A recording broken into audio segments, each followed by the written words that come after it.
Welcome to my Introduction to Networking course, also known as ITN. This is the version 7 material preparing learners for the Cisco CCNA 200-301. Cisco curriculum, everything is owned and copyrighted by them. So let's jump into our last session, and this is going to be subnetting an IPv4 network. We already discussed subnetting on a boundary, on an octal boundary. So that's going to be after the first 8 or after the first 16 or after the first 24. That is the boundary. We already know that we can do that.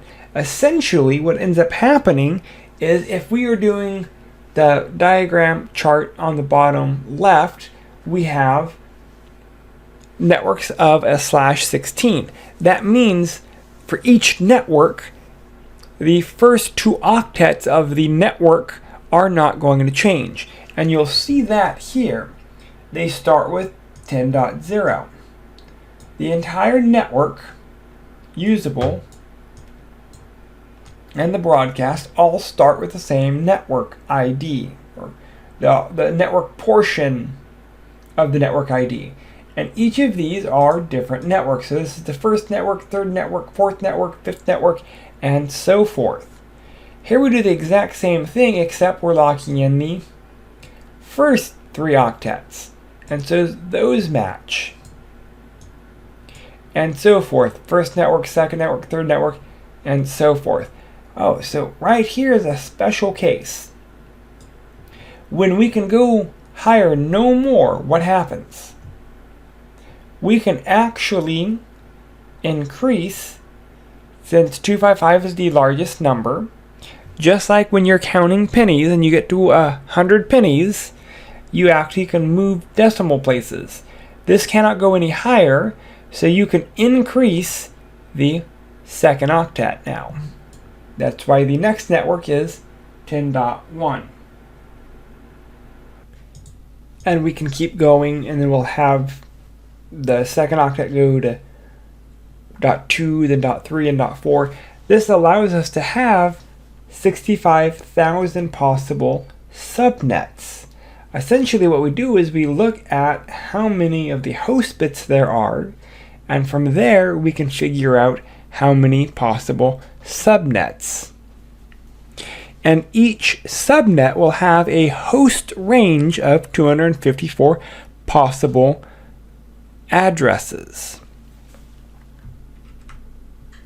So here we have our boundaries that are not attached to a specific octet. So here we have the number of subnets. What we can do is the number of subnets you can look at is the position of how many ones there are. So with this /25, we have 1 in the 4th octet. 1 to the power of 2 is 2. Here we have 2 bits. So 2 to the power of 2 is 4. Here we have 3 bits. 3 to the power of 2 is 8. And so forth. That's how we get to how many number of subnets. How we can quickly get the number of hosts is we can look at where the last one is. That's in the 128 spot. We subtract 2. 1 for the network ID, 1 for the broadcast. That provides us 126 usable addresses. Here the last one is in the 62 position. Here the last one is in the 32 position. Here is the 16 position. Here is the 16. Here is the 8 position. Here is the 4 position. Again, all we're doing is we're looking at the last one, subtracting 2. That's how we get our host counts. In our lecture, we have videos that are in the reading. We also have a packet tracer defining our subnetting scheme. One of the last things we have to discuss is subnetting on a /16 and a /8. So we have to look at the different groups. Again, same thing as we discussed before, but why are the number of hosts so much larger now? Look at how many zeros there are. You can do this based off of the 1 or how many zeros there are.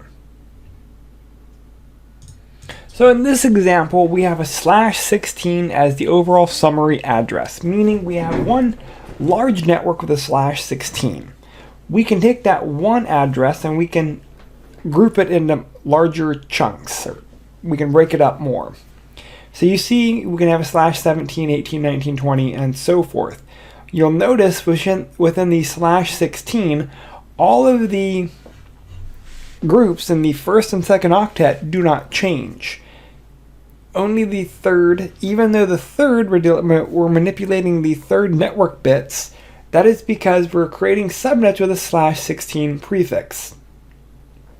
This actually is explained way worse than it really needs to be. What we do is essentially we look at where the network bits are and we build off of that.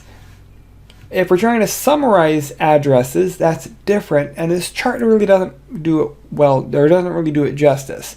So how do we get the number of hosts? Well, this is the 128 position, and normally we could restart, or we can just keep doubling. This is the 256 position, 512 position, 1024, 2096, 4000 something, 8000, and so forth. This is the 32,000th position, 32,768. Subtract 2. That's how we get the number of hosts. This is the 16,384 position. Again, start with the far right. Start with 1, just double. 1, 2, 4, 8, 16, 32, 64, 128, 256, 512, 1024, and it just keeps doubling. And that explains how we get the number of hosts for all of these networks. This right here is in the 1024 position. Subtract 2, that's how we get the total hosts.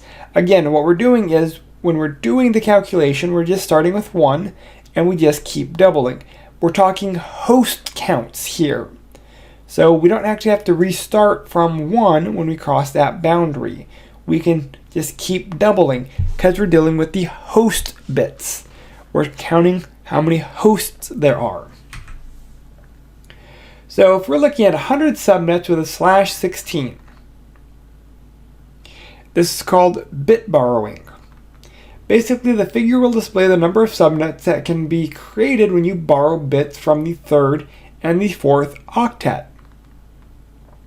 If you're borrowing 1 bit, or 2 bits, or 4 bits, or 5 bits, and so forth. To satisfy the requirements of 100 subnets for the enterprise, we could borrow 7 bits. And that means we're going to be dealing with that 7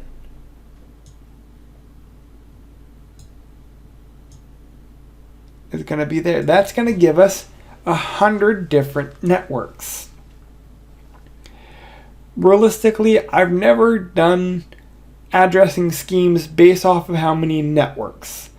I've looked at how many hosts, and we build off how many hosts. If we're dealing with a /8 for some reason, you could do the exact same thing to figure out how many hosts you need to borrow, or how many bits you need to borrow from each of the octets. We have a lab discussing this. And that is this chapter in a nutshell. If you have any questions or concerns, please reach out.